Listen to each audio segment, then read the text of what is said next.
Hey, welcome everybody to Rumor and Innuendo. I'm your host for this episode, Robert Karpolis, and I know what you're thinking. Where the hell's Dom? Well, Dominic D'Angelo is on assignment right now. He is part of the Tony Khan media call that is going on right now. If you joined us yesterday, you heard us pontificating on some of those questions, and more importantly, what some of Tony's answers might be. So you've got me, Robert Karpolis, here today live, WWE Creative _ish on X. I'm going to say hi to some of the folks who are joining us here today. Joseph Wade Walters, good morning, fellas, and T-Bar. We're going to get to that. Johnny Disco is back. Good morning, everyone. Dre Owens, good morning. Looks like mommy got her man. Right off at the top of the show, Rhea Ripley got married. Congratulations to her and Buddy Murphy / Matthews. Maybe he's taking her name. Maybe it's Buddy Ripley. Also, for those of you out there who saw the news that Rhea Ripley got married and you were annoyed, you're like, that should have been me. You didn't have a chance, but I appreciate it. Antonio Santos, happy Thursday. Unlike last night's Dynamite, R&I is never boring. Yeah, we are going to get to Dynamite. We are going to talk all about Dijak's departure from the WWE, as well as the news yesterday with Bianca Belair's comments about the 2025 Royal Rumble, and a little Tony Khan, Shane McMahon news. And since Dom is not here, maybe, just maybe, we will get to some Billy and the CW news. I do have a co-host who is supposed to be joining me here today. He's a little delayed. So once he hops on, we'll go to the normal 2-screen. I don't like this 1 screen. If you're watching this live, it looks weird. It looks like I'm participating in a solo Zoom call, shouting out into the ether. But we do thank the thousands of you who are joining us live, as you do every Monday through Friday at noon Eastern. Dynamite last night, just at a very high level, was about as skippable as we thought it was going to be. And I think this is the biggest challenge when talking about AEW and talking about the Dynamite. The first piece of that is there wasn't anything on here that was particularly awful. You know, they like to draw these comparisons to WCW 2000 and or 99 into 2000 being the worst, all due respect to my friend Brian Maxwell Mann, who for some reason absolutely loves WCW in 2000. When that was on air, it was so consistently bad and mind-blowing that you kind of wanted to watch just from a car crash perspective. Dynamite last night was not a car crash. Dynamite last night had some very strong matches. They advanced their stories going into Forbidden Door, which obviously takes place this weekend. And tomorrow, myself and Dominic D'Angelo, assuming he survives the conference call, will be breaking down those matches as well as previewing a pretty big SmackDown from Madison Square Garden. But I think that in and of itself highlights the big problem.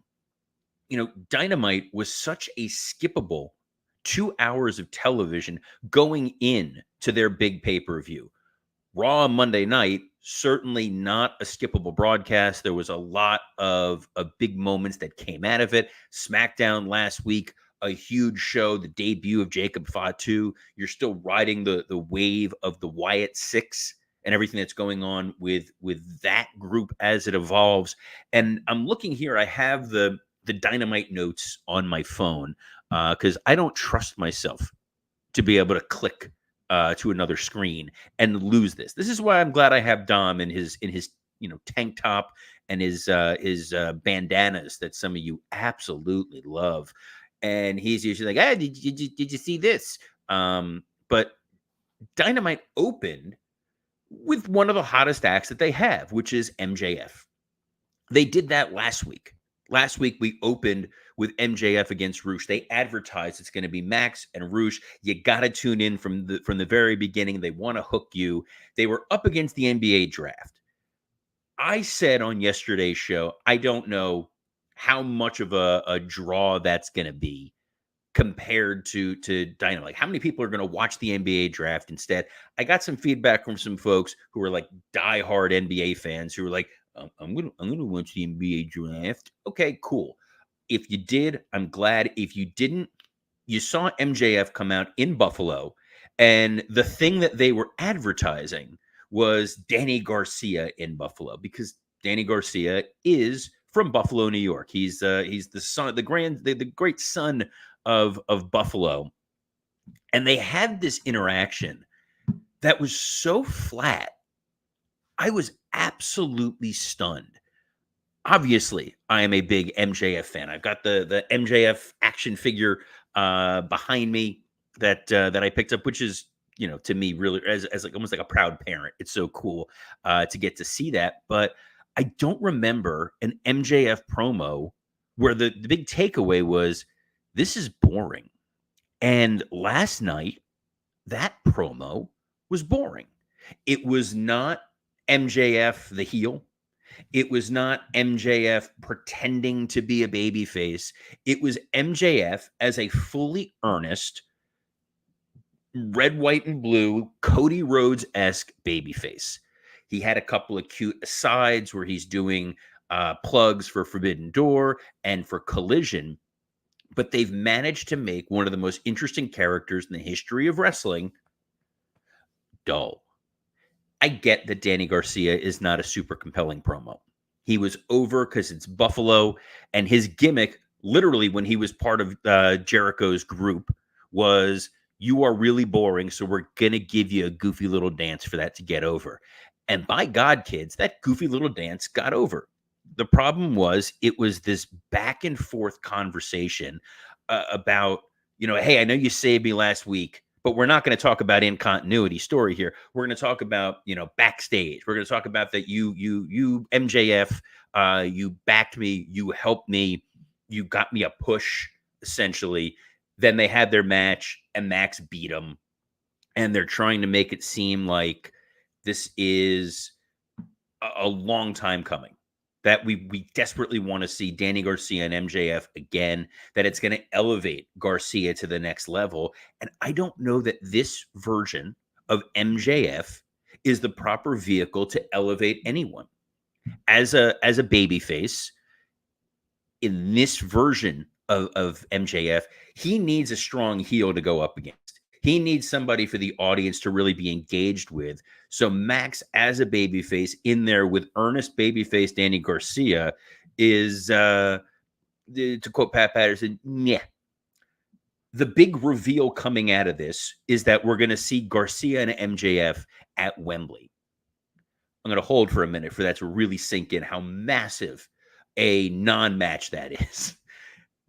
Wembley is their WrestleMania. They have done a fantastic job of branding All In as this can't-miss event.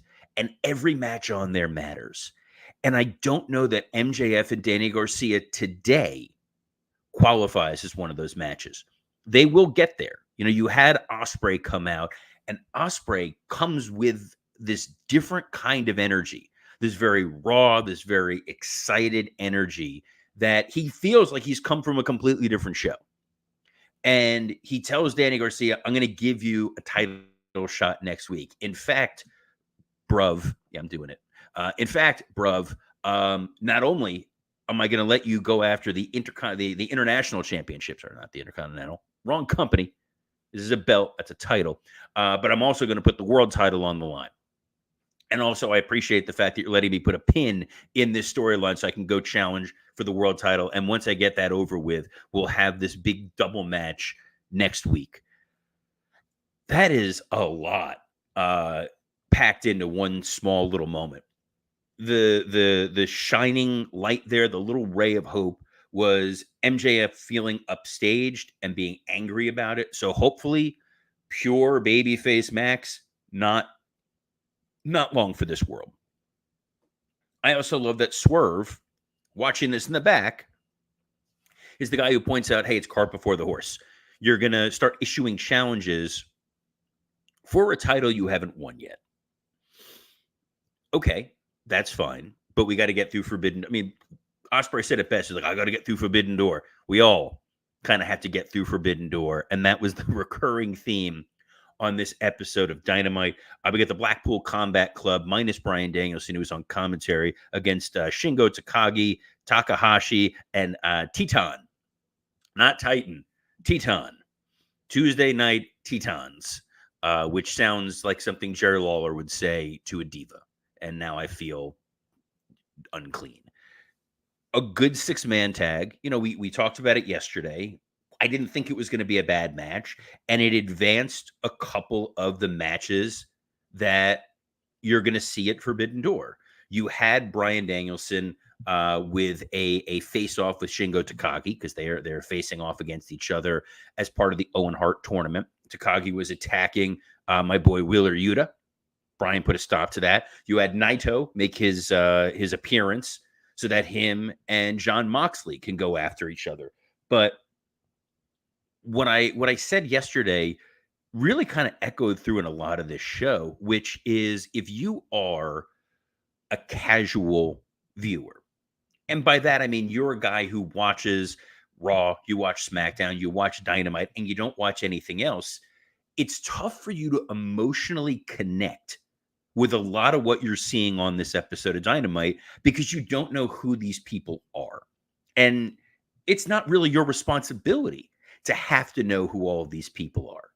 When you watch Raw, when you watch SmackDown, when it's the good times, when it's the bad times, and right now it's very easy to be pro WWE. Their TV is pretty well off the charts. The company seems to be run in a positive direction. The talent is happy, the executives are happy, the ratings are up, the advertisers are happy. But even when it was bad, you knew who everybody was. There wasn't someone that was just thrown out there on television. That was something you used to see a lot on Nitro. You would see where they would introduce a luchador, they would introduce a Japanese star, they would bring somebody out as a one-off, and you as a fan, you can't sink your teeth into it. Even if on SmackDown they give you Cedric Alexander, you know who Cedric Alexander is. When you're putting people out there from another company consistently on your show, your audience can't really wrap their head around what's going on. You know, we saw it with the CMLL invasion that was going on with AEW until that kind of got derailed for outside reasons.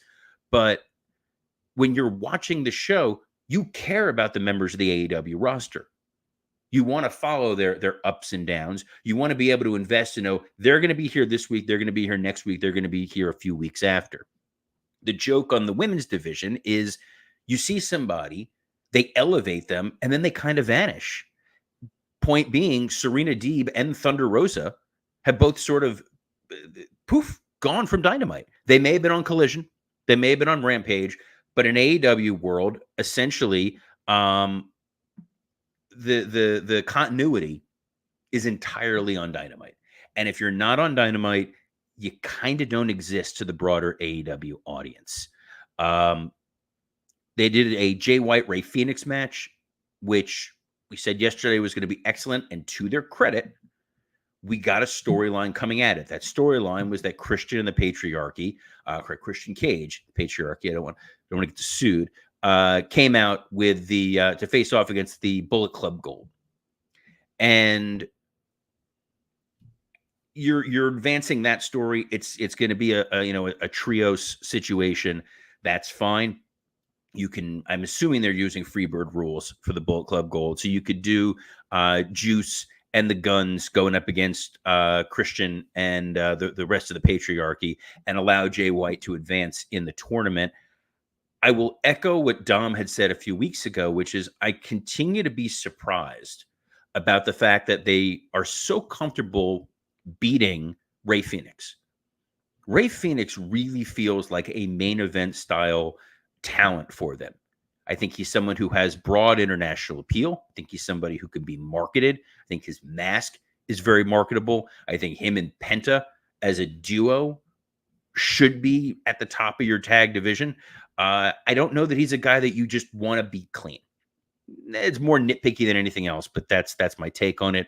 There was a segment with the Acclaimed, and they confront the Elite, and it looks like we're going to get a 6-man tag of the Elite against the Acclaimed with Billy Gunn. Instead, Tanahashi appears on a video. Thank goodness they already had the video prepared on the off chance there was going to be a challenge by the Elite or to the Acclaimed for a 6-man tag match at the pay-per-view.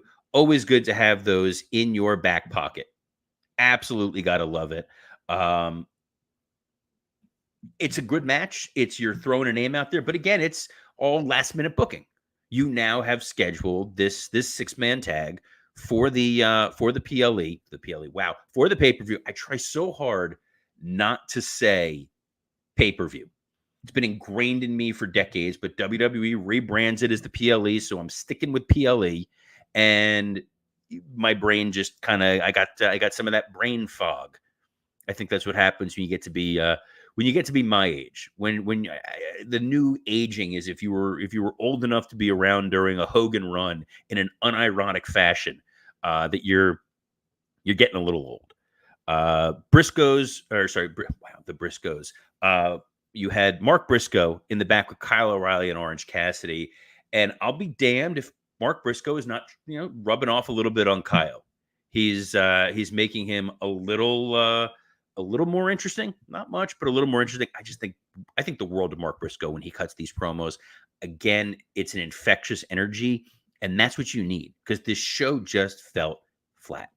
What didn't feel flat was the women's the 6-woman tag, or at least the follow up to it. So you had Toni Storm, Mariah May, and Mina Shirakawa against Anna Jay, Saraya, and Harley Cameron. Match was fine. Again, you're telling the story of miscommunications and can these two opponents get along? But the post match where I don't want to say the baby faces because I don't think anybody here is necessarily a baby face in the situation. But the champ and the challenger win. And in celebration, Mariah May gets champagne glasses, and then Mina gets the champagne bottle. She goes to break it over Toni Storm's head. Toni ducks, and oh no, she hits Mariah. Oh no, what is going to happen as we go into the Forbidden Door pay-per-view, driving a wedge between them? It's storyline in the women's division. I'm obviously going to be a fan of it. Ken here with no, these ladies are not flat. Ken, you're a child, and I'm glad you're here for it because no, this will not be the Blue Chew plug. No, I'm not. Because it was unintentional on my part. I'm not pivoting into that. Because next up we've got, damn it, Chris Jericho. Chris Jericho, Big Bill, and Brian, not Scott Keith, are out there. Brian Keith's arm is hurt, so we're not going to get the 6-man tag with them and Joe and Hook, but and Shibata. But instead they go, well, we're going to replace Brian Keith. We've got a 6th man. We haven't watched the video, but here's the video, and it's Suzuki who pops up and is like, I don't want to be a part of this. This is a terrible storyline. I just want to fight Chris Jericho for the FTW title. I like it. It's a heel being hoisted by his own petard. You had Joe and them come out. Joe, again, he's just operating on all cylinders. I think he's doing some of his best work right now. And him and Hook is a really fun duo. It's unfortunate they're sort of saddled with this storyline that comes with all sorts of unintended baggage. But at the end of the day, you'll get Jericho and Suzuki. But just like we saw with Tanahashi earlier in the night, it's, hey, we're just announcing guys and announcing matches and announcing things that we could have built up to. Kind of surprised. We got Kyle O'Reilly and Zack Sabre. Solid one-on-one match, but it's another dude not on the roster. I think Zack Sabre Jr. should be on the roster. He is absolutely one of the best wrestlers on the planet. And it's sort of the problem I had with Ospreay before when it was Forbidden Door, where he was not in AEW and then he shows up and I'm like, oh, I want this. Give me more of, oh, it's going to go away. Well, that sucks. Zack Sabre Jr., over the year, remember when he used to be like rail thin? He's put on weight. He looks fantastic. I think that he would be a tremendous addition to the roster. And then you had the Mighty Don't Kneel coming out there, and you had the Undisputed Kingdom, minus Wardlow, who's had the decency to hide. And then Ishii shows up. Again, another dude, not from this company, who just pops up because they pop up once a year. And when he came out, Excalibur almost had one of those, almost had the Bobby Heenan Bash of the Beach 96 moment, where it's like, here comes Ishii, but whose side is he on? I think he's there to help Orange Cassidy. And then they all just kind of stood there and nothing happened. If that excited you, if that made you want to buy Forbidden Door, fantastic. I'm sure that your $50 will be well spent. If it felt like a weird flat segment, then it was pretty consistent for the rest of the show. Main event, Ospreay and Swerve versus the Gates of Agony. This thing started at like 9:53. I thought we were getting like a Nitro main event coming out of this sucker. Instead, you got an overrun. Pretty healthy overrun. It was like 10:06, 10:07. So if you were tuning in for Modern Family, sorry guys, you had to watch this instead. But good match. We knew it. We could have called this finish yesterday. The baby faces are going to struggle to get together, and then they're still somehow going to overcome because you're not going to pin Ospreay and you're not going to pin Swerve, and then Swerve's going to attack Ospreay, and that's what you got. As I've said repeatedly of late, when it's predictable, it doesn't always make it bad. The execution is what mattered, and the execution on this didn't light the world on fire. I don't know that I'm more excited for this match now than I was before, but it's kind of a recurring damning it with faint praise that you hear from others. We hear it from ad-free shows brethren, the Podfather, Conrad Thompson, whenever he's talking to Jim Ross, and we hope Jim Ross gets well soon. I understand he was he tweeted that he was going to the hospital. I hope he's doing all right. But without the Podfather, not without the Podfather, I'm sorry, without Jim Ross, Conrad likes to promote the AEW pay-per-views.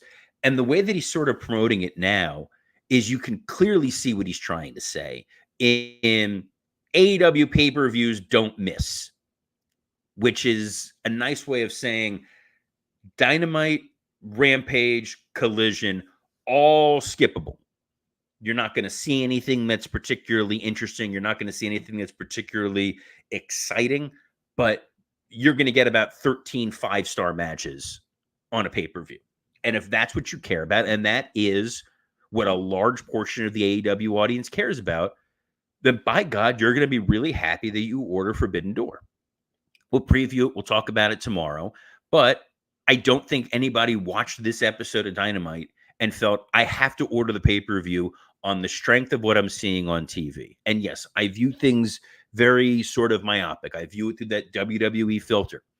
It also was the WCW filter and the ECW filter, Wrestling in Time of Memoriam, which is you're telling storylines to get people excited about the pay-per-views. These pay-per-views are constructed that they are kind of bulletproof from storyline, because no matter what the story is, you're going to get Shingo and Bryan Danielson, and you know it's going to be a really good match. You're going to get Moxley and Naito beating the hell out of each other. It'll be a very good match. You know that Swerve and Ospreay, given past history, are going to absolutely over-deliver.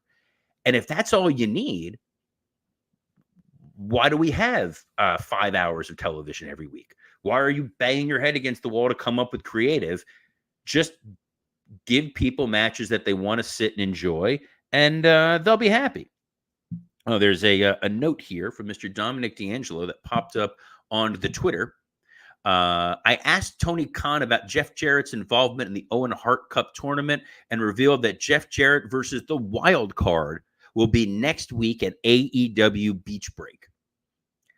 Dominic D'Angelo, intrepid reporter that he is, helping Tony Khan shill. So yeah, so Jarrett had that amazing promo.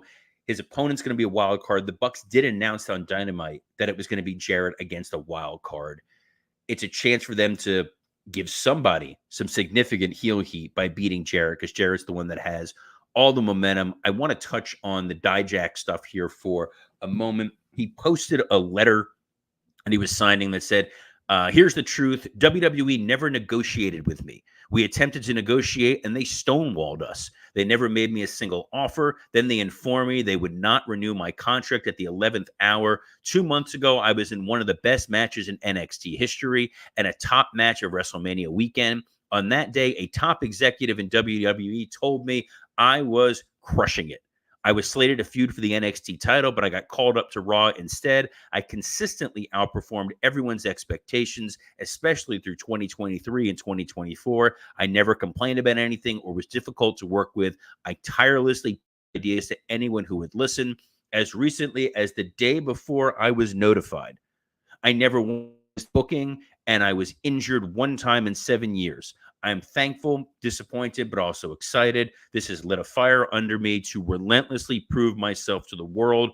All I ever wanted was a fair shot, and now I have the opportunity to go out and take it.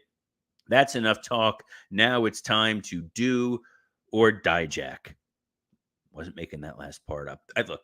Dijak, I think is a tremendous talent. He's got a great look. He's tremendous in the ring. He's 100% right, by the way, in how great his matches were of late. The match he had with Joe Gacy is what made me realize that WWE can actually do something with Gacy.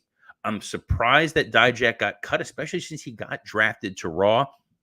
Sometimes, in all honesty, what winds up happening is you're looking at the roster and you have a guy there and you're just going, I don't know what to do with this guy, and maybe he can find success elsewhere.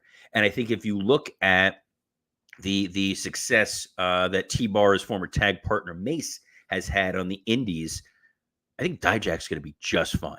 I don't think we're going to see him in AEW. AEW would be great to get him, but as here we go. The Wrestling Old Head pointed out that big guys don't gel much in AEW. I don't disagree. I feel like Dijak would fall into that same pattern as a Lance Archer. I think Dijak in TNA. I think Dijak creating a unique presence on the Indies. Hell of a lot of fun. So best of luck to Dominic Dijak in his future endeavors. And, I think, look, as he said, he's been crushing it. And guys, if you're looking to crush it, can we recommend our friends at Blue Chew? This episode is sponsored by Blue Chew. Let's talk about sex. Guys, remember the days when you were always ready to go? Now you can increase your performance and get that extra confidence in bed. Visit BlueChew.com.